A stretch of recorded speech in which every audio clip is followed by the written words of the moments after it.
The first night in Kofi's home was unlike any night Elizabeth had ever known.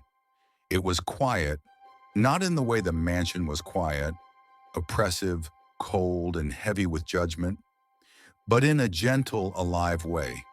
The soft hum of crickets outside mingled with the distant rustle of leaves in the breeze.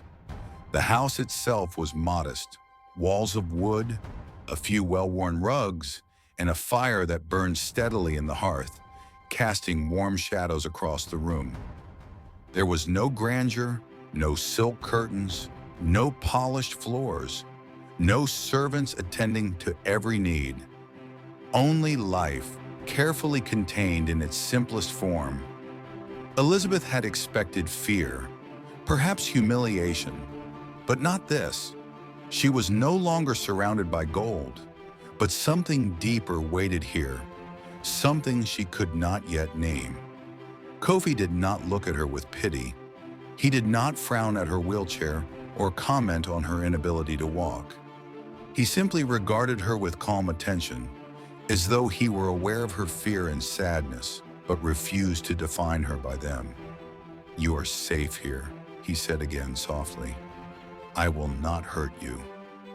Elizabeth wanted to believe him. She wanted to fight him. She wanted to retreat back into the life she had known, even if it had been cold and empty, because it had at least been familiar. Kofi gestured to the simple room prepared for her. "You will have space. You will have rest. You will have food. You are welcome." Elizabeth sat quietly, her hands folded in her lap. Her voice, hoarse from months of disuse in conversation, trembled when she finally spoke. I don't know if I can." "You can," he said simply. "You have already survived much worse than this. You will learn to survive this too, and then perhaps you will learn to live." The words were strange to her ears.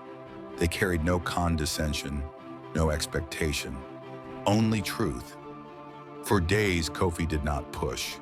He moved with deliberate patience, showing her the rhythms of daily life. Meals were prepared together. Small tasks were given to her according to her strength. Nothing was rushed, nothing was forced. It was in the quiet moments, however, that Elizabeth began to notice the true nature of Kofi's strength. One evening, after the chores were done, he sat beside the fire, unhurried. "My parents were sold into slavery when I was young," he began, his voice calm, unshakable. "I was given no choice over my body, no voice over my life, and yet I found freedom within my mind." Elizabeth looked at him, her heart racing. She had never heard a story of pain told without bitterness. The world she knew, her family, her so-called friends, even the servants who whispered about her, spoke of loss as though it defined them. Kofi spoke of it as though it were a teacher. "I will not lie," he continued. "Life has been hard. I have suffered, but I have also chosen how I respond. Chains can bind your body, but they cannot bind your spirit unless you allow them." Elizabeth felt something shift inside her chest. Here was a man, strong in body and mind, who had endured the cruelties of a life far harsher than hers, and yet carried no bitterness in his heart. He had survived not because of what he had, but because of what he had chosen within himself. That night, as Elizabeth lay awake listening to the soft crackle of the fire, she reflected on her own life. She had lived in a mansion of gold and silk. She had been attended to, protected, provided for, and yet she had never felt safe. She had never felt seen. She had never felt strong. And now, in a modest wooden house at the edge of the estate, Elizabeth was beginning to understand a truth that had eluded her for years. Strength was not measured by wealth, appearance, or social status. Strength was measured by the ability to endure, to rise, and to remain whole when the world demanded you be broken. Kofi's presence offered her a mirror she had never had. the reflection of what a human being could be if they refused to accept that suffering alone defined them. He did not demand that she be happy. He did not demand that she be brave. He only demanded that she begin to see herself as someone worthy of care, someone capable of more than surviving, someone capable of living. By the end of the week, Elizabeth realized she had laughed aloud for the first time in years. Not nervously, not out of obligation, but freely. It was a small, trembling thing, yet it felt like sunlight breaking through storm clouds. For the first time in her life, she felt the possibility of hope. And though the path ahead remained uncertain, dangerous, and unfamiliar, she understood this clearly. Whatever her father had decided, whatever her past had chained her to, Elizabeth had found something no wealth, no family, no mansion could give her. She had found strength, and with strength came the first glimmer of freedom.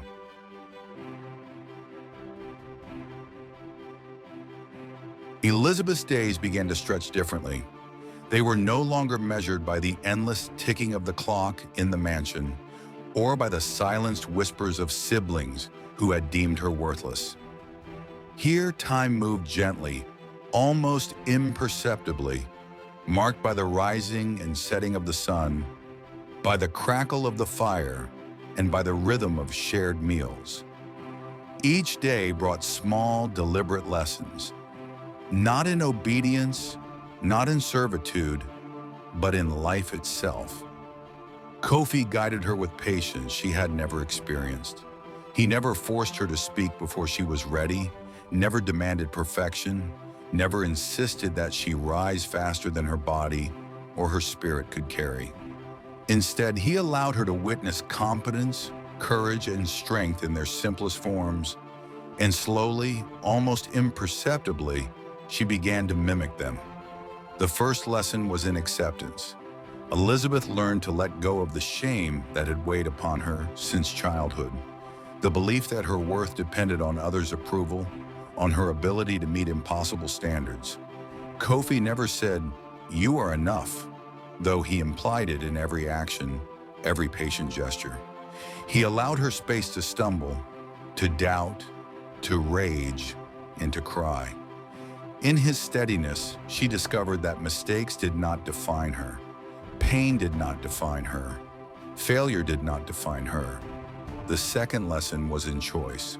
For the first time in her life, Elizabeth was asked what she wanted, not what she could endure, not what would please others, not what was convenient for the household.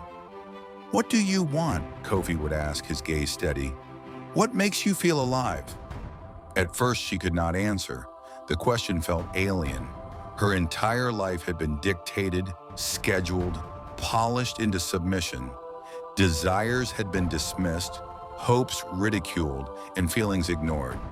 But Kofi asked again, not impatiently, not reproachfully, just simply, "What do you want?" It took weeks, months even, before she could respond without fear. I want to live," she whispered one evening, her voice trembling. "I want to feel joy." And Kofi had smiled, not in mockery, not in surprise, but with quiet affirmation. "Then we will find it," he said. The third lesson was in resilience. Kofi told her stories, some tragic, some ordinary, all real. He spoke of his parents, sold into slavery and torn apart, of his own childhood, spent balancing survival with education, dignity with obedience. He spoke of betrayal, loss, and grief. And yet, through it all, he had never surrendered his mind, his sense of self, or his capacity to love. Elizabeth listened, rapt. She began to understand that suffering could coexist with freedom if the spirit refused to accept captivity. Pain need not be a chain. Loss need not be a sentence. Life could still be claimed, piece by piece, through intention and presence. She began to notice small changes in herself. A laugh escaped her lips without warning while chopping vegetables. She discovered the subtle joy of the morning breeze on her face. She marveled at the strength of her arms, the precision of her hands, the clarity of her mind. She learned to read Kofi's expressions, to anticipate his guidance, to absorb lessons from silence as well as speech. One afternoon, as they sat outside by the edge of the garden, Kofi looked at her and said quietly, "You were never broken. You were buried. Buried under expectations, neglect, and fear. But that does not make you weak." Elizabeth's breath caught. The truth of his words resonated in a way no one else had ever spoken to her. She realized that for years she had been treated as damaged, diminished, disposable. She had been surrounded by riches, luxuries, and attendance, and yet had been poorer than any slave she had observed. The chains that bound her had been invisible, yet unyielding. And now, step by step, she was learning to remove them. She learned to move her wheelchair with newfound strength, to manage tasks with confidence, to speak her mind without fear of derision. But more importantly, she learned to allow herself to feel, to hope, to trust, to dream. Kofi never demanded gratitude. He never claimed the power to heal her. All he offered was a mirror, patience, and truth. By the time the sun dipped low on the horizon each evening, Elizabeth often sat silently, staring at the sky. She realized that freedom was not the absence of hardship. It was the presence of choice, of agency, of self-possession. It was the courage to claim joy, even when the world had taught her that she did not deserve it. For the first time in years, she felt light.